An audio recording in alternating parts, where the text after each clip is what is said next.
কোন কোন বিষয় আছে কিছু অজিবা বলন লাগে না, দেখলে ইবাদত হয়। কি হয়? যেমন কাবা শরীফের দিকে চাওয়া। আবার হাদিস শরীফ আছে আন-নাযরু ইলা ওয়াজহি আলিগিন ইবাদাতুন। আল্লাহর হাবিব বলে আন-নাযরু ইলা ওয়াজহি আলী, আমার আলীর চেহারার দিকে তাকানো ইবাদত। দেখছেন? হ্যাঁ হ্যাঁ। আবার এক মাওলানা আমার হাবিবুর রহমান ভাই স্মরণ করে দিচ্ছে, আমি পয়েন্টে আসতাম, সুন্দর একটা কথা। আবার আপনার আমার পিতা মাতা আসেনি, কি বলেন আসেনি? পিতা মাতা চেহারা দিকে তাকাইলে মনে বড় গুনার কাজ নাকি? গুনার কাজ না? আল্লাহর হাবিব বলেন মা মিন ওয়ালাদিন বারদিন ইয়ানজুরু ইলা ওয়ালিদাইহি, কোন সন্তান যদি তার পিতা মাতার দিকে নেক নজরে তাকায় রে, কাতাবাল্লাহু লাহু বিকুল্লি নাজরাতিন হাজ্জাতাম মাবরুরা, প্রত্যেকটা নজরের কারণে, প্রত্যেকটা তাকানোর কারণে একটা করে কবুল হজের সওয়াব আল্লাহ তারে দান করবে। এই জন্য সে বলে কবুল হজের সওয়াব মিলে, কবুল হজের সওয়াব মিলে, মাকে একবার দেখিলে মা কেন এত দামি জানে না সকলে, জানতো যদি পড়তো দেখে কোরআন হাদিস খুলে, জানতো যদি পড়তো দেখে কোরআন হাদিস। কবুল হজের সওয়াব মিলে, একটি হজের সওয়াব মিলে, মারে একবার দেখিলে মা কেন এত দামি জানে না সকলে, জানতো যদি পড়তো দেখে কোরআনে হাত।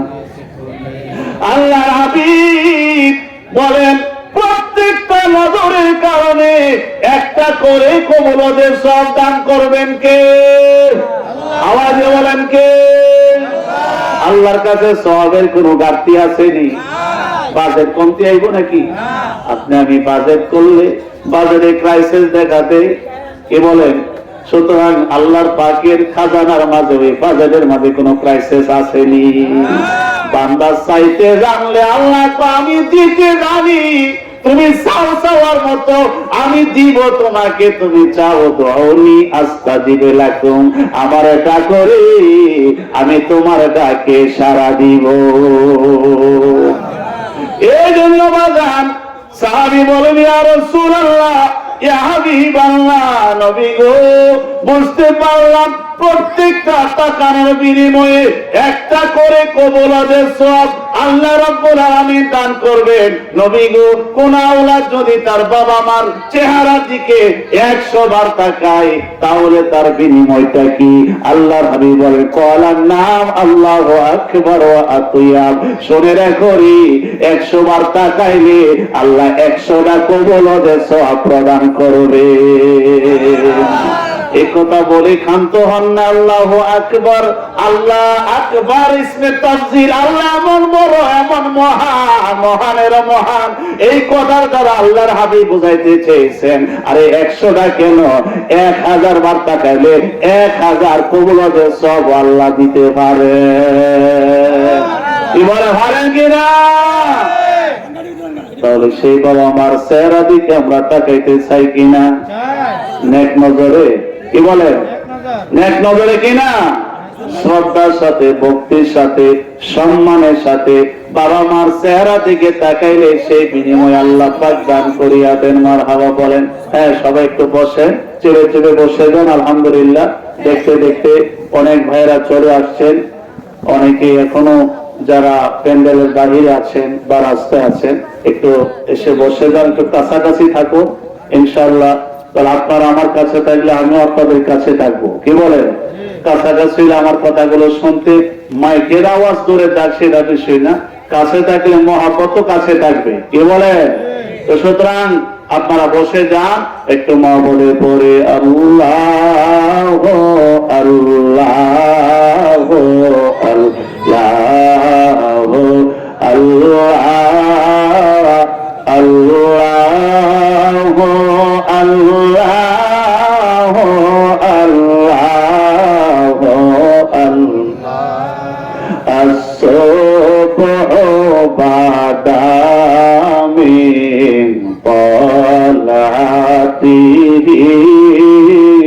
والليل ضجى من وفراته الله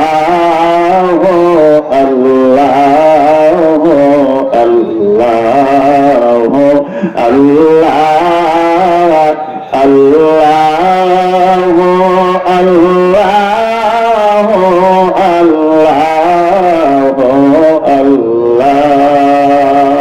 আল্লাহ আল্লাহ জপতে ভালো লাগেনি? কি বলে লাগেনি? অন্তরে শান্তি পাওয়া যায়নি? আলা বিযিক্রিল্লাহি তাতমাইন্নুল কুলুব, কলবে শান্তি আসে। আল্লাহ বলছেন। আসুন আমি মূল কথায় যাচ্ছি, ভূমিকা বা শাখা প্রশাখা বেশি সরাবো না, আমি আমার সাবজেক্টের ভিতরেই থাকবো। বুঝাইতে চেয়েছিলাম যে বস্তুগুলা দিকে তাকাইলেই ইবাদত, তাকালেই কোন অজিবা করতে হয় না।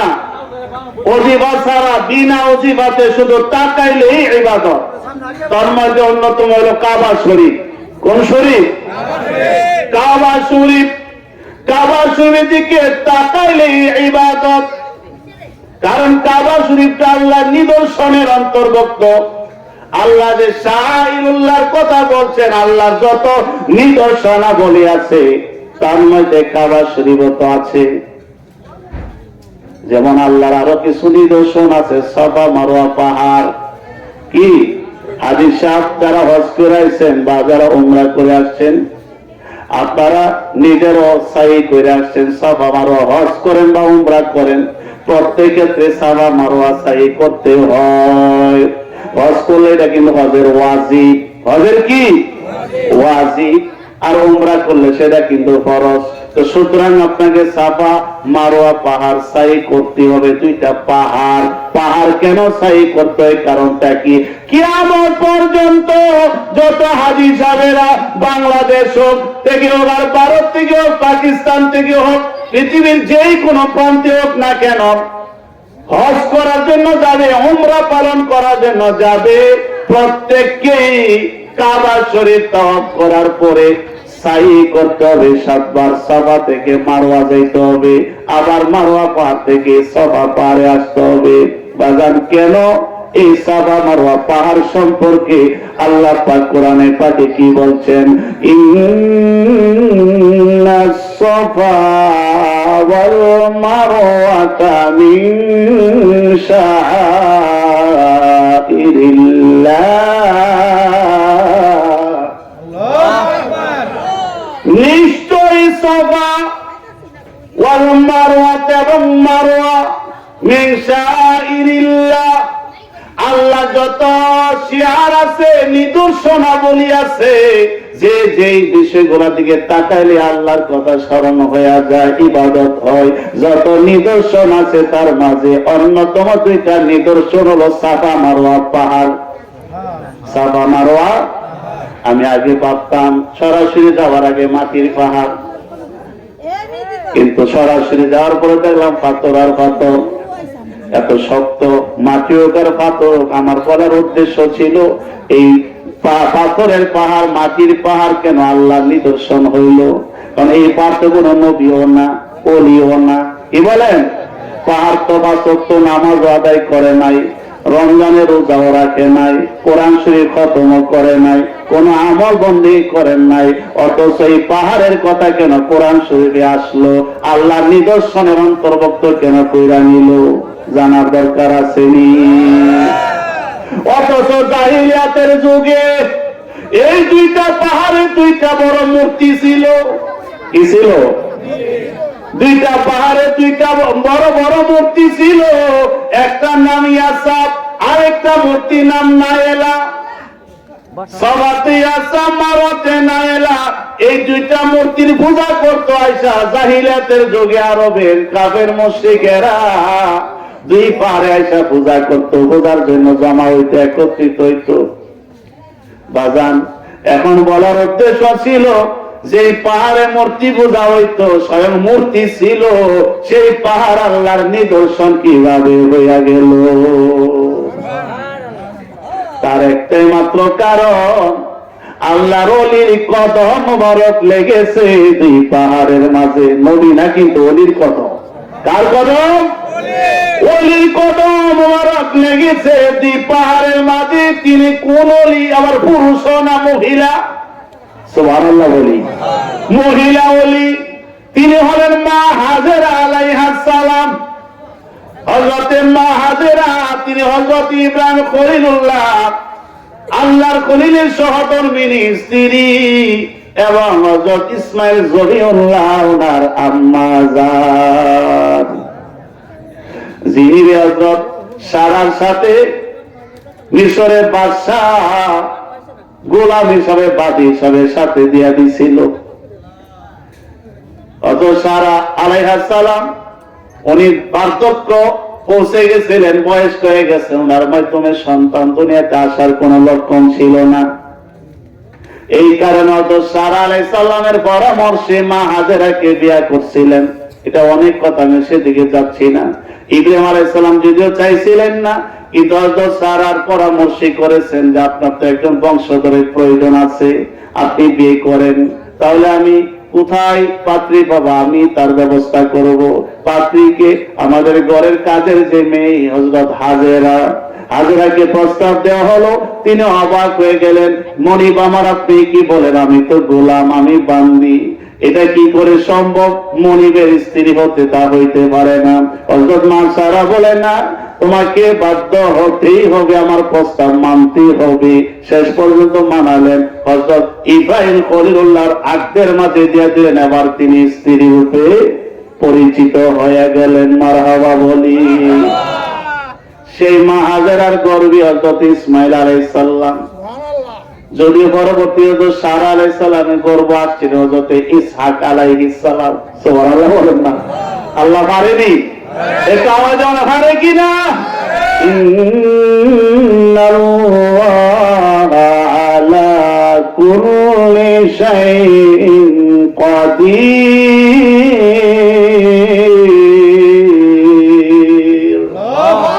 আল্লাহ সর্ববিষয়ে ক্ষমতা রাখেন, সর্বশক্তিমান। আল্লাহ সব কিছু যা ইচ্ছা তাই করতে পারেন। যে সারা আলাইহিস সালামের মাঝে সন্তান আসবে না তা মনে করে মা হাজেরাকে বিয়ে করাইছে, উনি করাইছেন। উনি হযরত ইব্রাহিম খলিলুল্লাহ আগ্দের মাঝে হযরত মা হাজেরাকে সঁপে দিলেন। কিন্তু দেখা গেছে পরবর্তীতে হযরত মা সারাও আবার তিনি গর্ভবতী হলেন। তিনির মাধ্যমে হযরত ইসহাক আলাইহিস সালাম দুনিয়াতে এসেছেন, যিনি বংশে 70,000 পয়গম্বর। বনি ইসরাইল যে বলি আমরা, 70,000 পয়গম্বর হতে ইসহাক আলাইহিস সালামের বংশে। আর হযরত ইসমাইল আলাইহিস সালামের বংশে মাত্র এমন একজন পয়গম্বর যিনি শুধু 70,000 নয়, যিনি সকল পয়গম্বরেরও পয়গম্বর, সকল নবীদেরও নবী।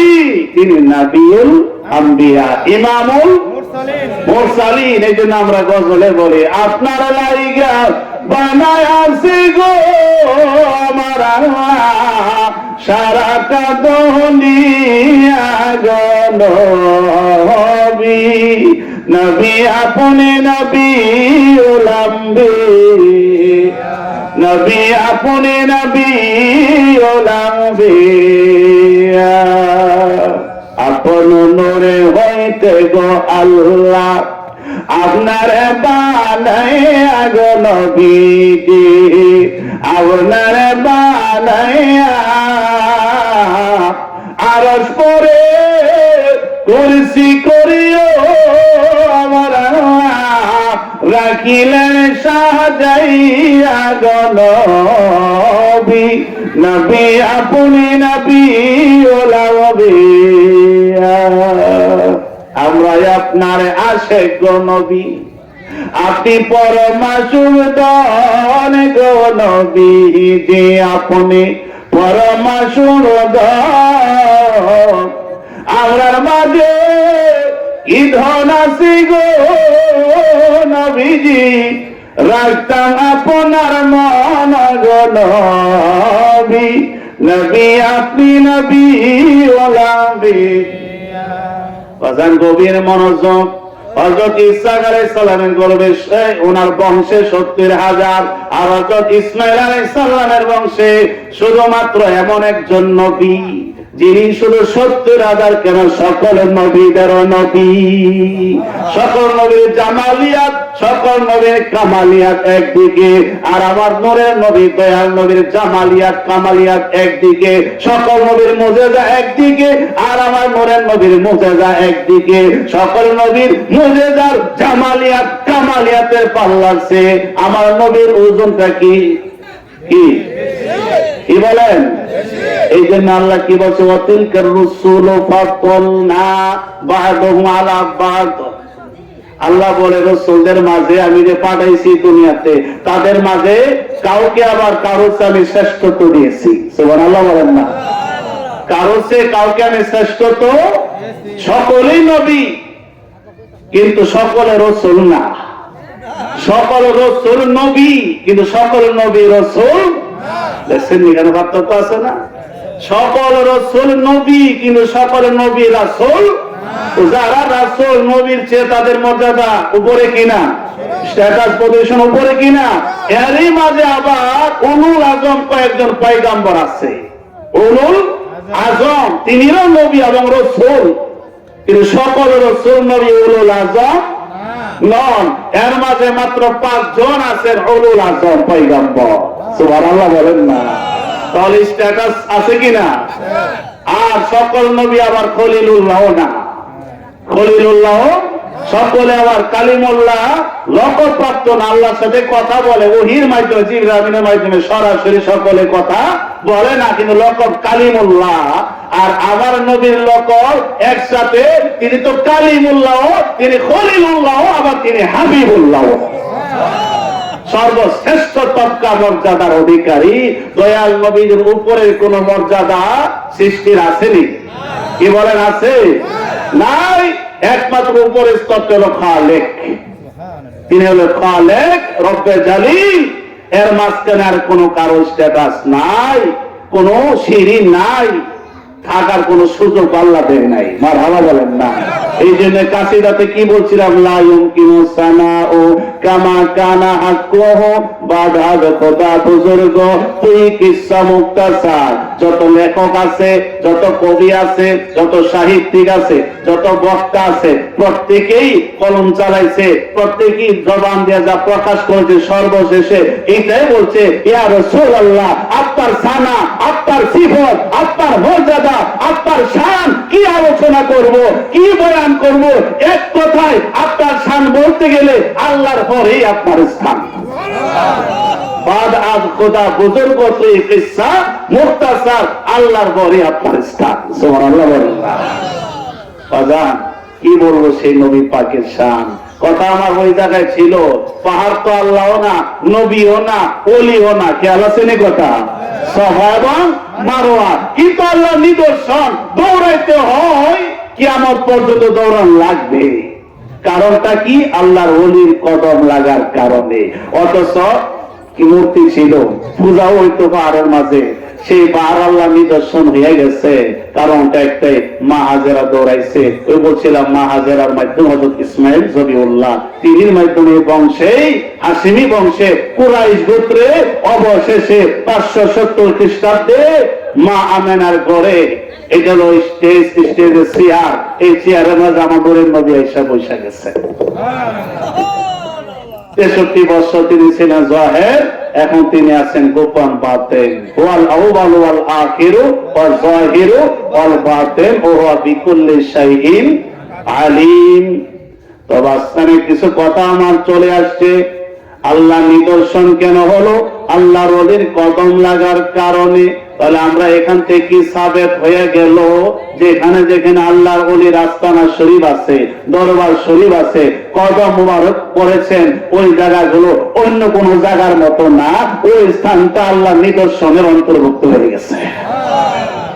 কোনটা খুশি না বেজার? আওয়াজ বলে খুশি না বেজার? বাজান 7 বার তওয়াফ করতে মাঝখানে একটা পাথর পড়ে। কি পড়ে? পাথর। ঠিক আছে, যেটাকে বলে মাকামে ইব্রাহিম। মাকামে ইব্রাহিম। এই পাথর এখানে কেন? কাবা শরীফের সাথে তাওয়াফের চত্বরে কেন, মাতাবে কেন? এই পাথরটা হয়তো একটু ধরে থাকলো চলতো, মাঝখানে পাথরটা থাকার কারণে দেখা যায় তাওয়াফের ক্ষেত্রে একটু ভিন্নতা ঘটে।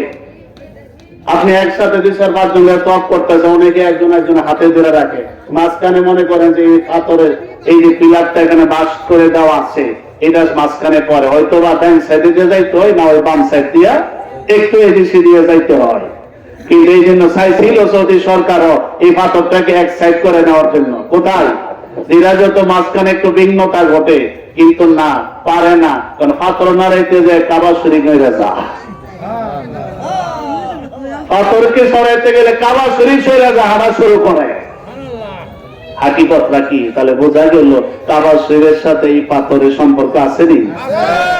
পাথরের সম্পর্ক থাকা মানে কি? পাথরের মাঝে হযরত ইব্রাহিম খলিলুল্লাহর কদম মুবারক আছে, কদম মুবারকের চিহ্ন আছেন এখনো পর্যন্ত স্পষ্ট লক্ষ্য করা যায়। কারণ এই পাথরের উপরে দাঁড়ায় দাঁড়ায় হযরত ইব্রাহিম আলাইহিস সালাম কাবা শরীফ নির্মাণ করেছিলেন। আল্লাহ কি বলে? ওয়াইদ ইয়ারফাউ ইব্রাহিমুল কাওয়াইদা মিনাল বাইতি ওয়া ইসমাঈল। বাবা এবং ছেলে উভয়জন মিলে কাবা শরীফ নির্মাণ করছেন। হযরত ইসমাঈল জবুল্লাহ সহযোগিতা করতেছেন, কিন্তু কোনো লিফট ছিল না, কোন মই সকম ছিল না, সিঁড়ির ব্যবস্থা ছিল না। আজকে মাছাং বেডে উপর ওইটা কাজ করা হয়, কি বলেন? আমাদের যারা রাজমিস্ত্রি আছে তারা মাছাং ব্যবহার করে উপরে ওঠে, তারপরে গাদ্দি করুক আর যাই করুক কাজ করে থাকেন, কিন্তু মাছাঙের ব্যবস্থা ছিল না। কিতাব প্রমাণ করে হযরত ইব্রাহিম খলিলুল্লাহ যখন উপরে ওঠার প্রয়োজন ছিল, অটোমেটিক পাথরটা লিফটের মতো উপরে উঠা যাইতো, আবার নিচে নামার প্রয়োজন হলে নিচে নেমে আসতো। এই পাথর ইব্রাহিম খলিলুল্লাহর কদম মুবারক লাগার কারণে পাথর এত দামি হয়ে গেছে, আজকে কাবা শরীফের সাথে এমন ভাবে নিসবত সংযুক্ত হয়ে গেছে, ইচ্ছা করলো পাথরকে সরানো যায় না। এটাকে বলে মাকামে ইব্রাহিম। এই জন্য 7 বার কাবা শরীফ তওয়াফ করার পরে এই মাকামে ইব্রাহিমকে সামনে রাইখা, মানে মাকামে ইব্রাহিমের দেখবিরা 2 রাকাত নামাজ আদায় করতে হয়। আল্লাহ কি বলেন? ওয়াত্তাকিযু মিন মাকামে ইব্রাহিম মুসাল্লা। মাকামে ইব্রাহিমকে মুসাল্লা বানাও, নামাজের জায়গা বানাও। তো বাজান তো ভাই কদম ওরকে সিংহরে মুসাল্লা কেন বানাইতো? সিঁড়ি ভেঙে দিত না? আল্লাহ ছাড়া অন্য কোন দেখবিরা নামাজ আদায় করা যাইব? এটা শিরিকের বিষয় না। আল্লাহ কন্যা এখানে এটা শিরিক খুঁজছো না, সরকারে খুঁজলো এটা আমি আল্লাহর দরবার, কাবা শরীফের কাছে এসো, তোমার শিরিকের ভয়। এখানে স্বয়ং কাবা শরীফ তুমি সামনে দেখতেছ, মাকামে ইব্রাহিম দিকে তাকাইলো, কাবা শরীফ সামনেই থাকে। সুবহানাল্লাহ। আর আমার বন্ধু খলিল যে এত বড় একটা কাজ করলেন, ওনার শান ওনার সম্মানে মাকামে ইব্রাহিমকে আমি এমন এক সম্মানিত করলাম, যার কারণে আজকে কিয়ামত পর্যন্ত কাবা শরীফ তওয়াফ করবে। 7 বার তওয়াফের পরে তওয়াফের যে নামাজ এই মাকামে ইব্রাহিমকে সামনে রেখে পড়বে। সুবহানাল্লাহ বলি না? তাহলে কি বুঝতে পারলাম? যে এই বস্তুর সম্পর্ক কোন নবী অথবা কোন ওলির সাথে হয়ে গেছে, এই বস্তু কি দামি হয়েছে নি? নিরস না সরস? যেমন ওলির কদম লাগার কারণে সাফা মারওয়া সরস হয়ে গেছে, দামি হয়ে গেছে, আল্লাহর নিদর্শনের অন্তর্ভুক্ত হয়ে গেছে। আবার মাকামে ইব্রাহিম ওই পাথরের মাঝে হযরত ইব্রাহিম খলিলুল্লাহ একজন নবীর কদম লাগার কারণে এই পাথরও দামি হয়ে গেছে। যে পাথরের কথা আল্লাহ কোরআন শরীফে উল্লেখ করে বলে ওয়াত্তাখিযু মিন মাকামে ইব্রাহিম মুসাল্লা, নামাজের জায়গা বানাও, মুসাল্লা বানাও। সুবহানাল্লাহ বলেন। এইভাবে প্রত্যেকটা ইবাদত বলেন, প্রত্যেকটা আমলের ক্ষেত্রে একজন নবী অথবা একজন ওলির সাথে নিসবত আছে। যেমন 5 ওয়াক্ত নামাজ আমরা আদায় করি, 5 ওয়াক্ত নামাজও 5 জন নবীর সাথে নিসবত আছে। মারহাবা বলেন। এদিকে আমি যাচ্ছি না, সময় বেড়ে যাবে।